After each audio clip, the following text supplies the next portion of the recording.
Hello, my name is Natasha and I'm from Serbia.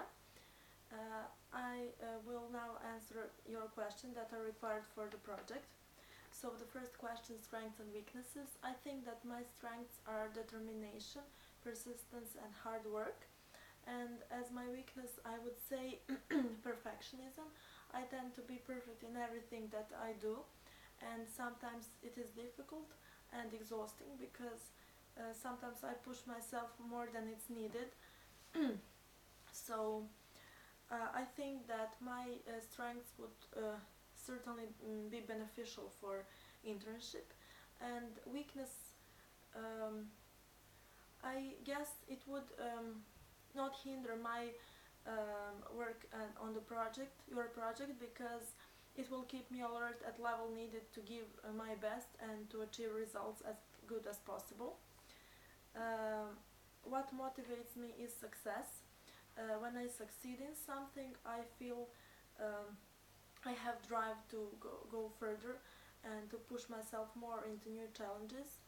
So basically, the sense of achievement is what my biggest motivation is.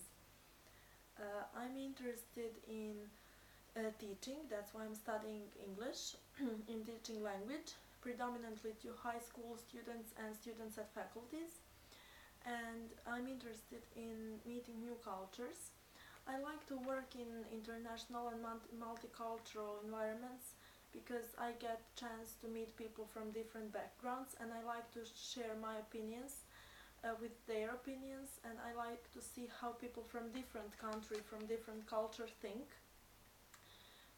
I had experience with 3 work camps with people from Europe and Asia, and that was very rewarding experience, so I would like to do something like that again. When I don't express, when people don't respect my opinion in the group, well, I always tend to express my opinion, because the point of teamwork or group work is to give chance to every person in the group to express their opinion. But I don't necessarily insist that I'm always right. I say what I think, arguments for my opinion, and then I like to discuss with other people advantages and disadvantages, and then decide whose opinion is the best. If I don't do my work on time, well, I mostly do that, and I strictly respect deadlines, because as I have already said, I'm perfectionist. But if it happens that I don't, I will organize myself better next time and start working earlier. What makes me feel that I achieved is, at faculty, for example, new knowledge that I gain, good grades and scholarship, because I have scholarship for my because my grades are very high.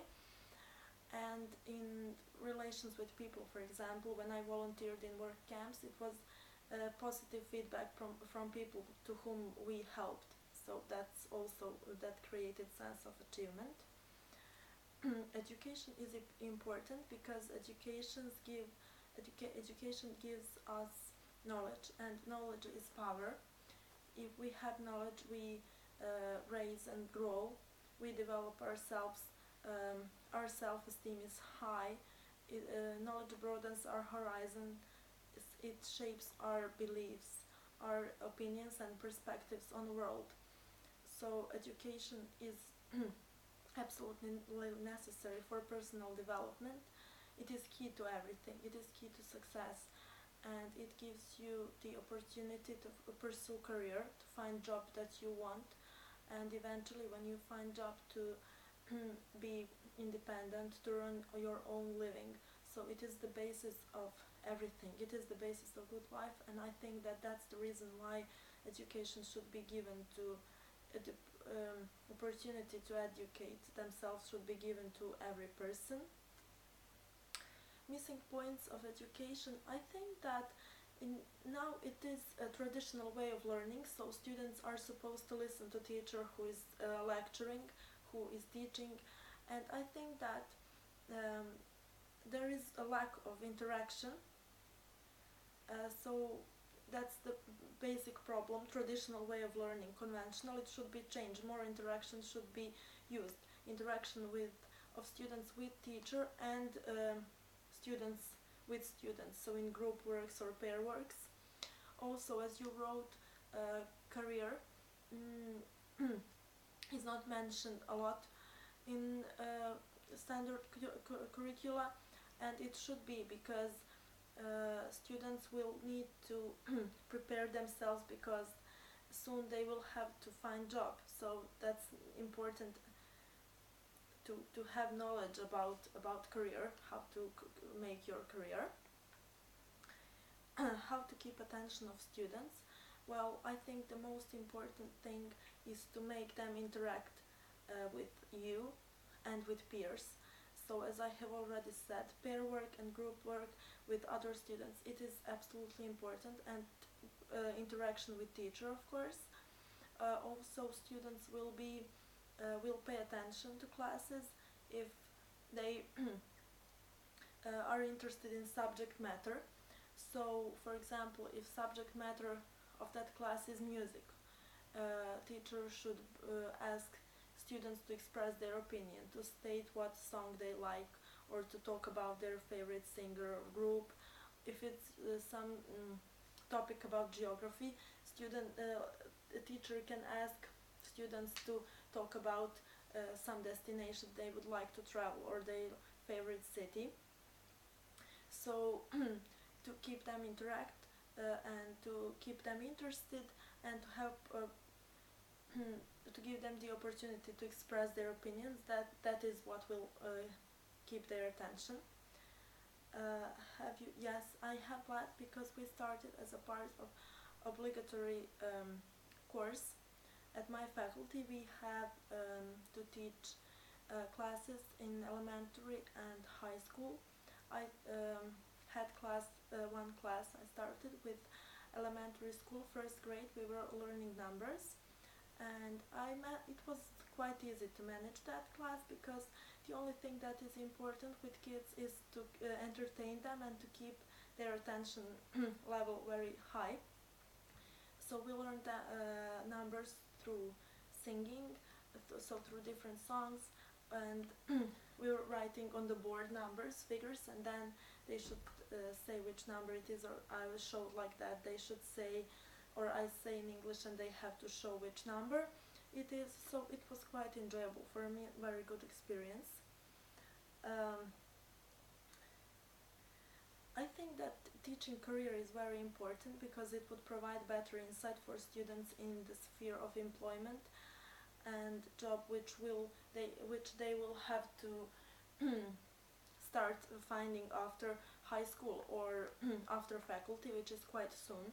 So if in high school they should receive necessary knowledge on how to write CV, motivation, covering letter, how to act in job interview, because they need to stand out among other candidates, and they have to make a good first impression. And that would certainly change the way they have. That will also change their attitude towards working, I think. And creativity in lectures. For me, I think that it is important to use various techniques. For example, I would make quizzes at the beginning of the class, which would be some sort of revision of what was done on previous class, or introduction in subject matter, which we will do that very day. Also to make some competitions and games. These are very important ways of learning, because students they learn through playing, so they have fun and learn at the same time. It is spontaneous way of learning, which is very important and useful. It's beneficial, and it gives very good results. Also, I would bring additional materials. I would not stick strictly to course book, because students like to also something new and something different. For example, to bring some videos or short films, some songs, pictures, stuff like that. Also, I think it's good to conduct lessons outside of classroom, not just in classroom, for example in nature or some institution where you can go if that institution is related to subject matter that is dealt in that class. For example, if you study art or some artist in English lesson, you can bring students to gallery. So that would be it. I would really like to participate in your project, and I would like to thank you for your time. So I'm looking forward to hearing from you, and bye.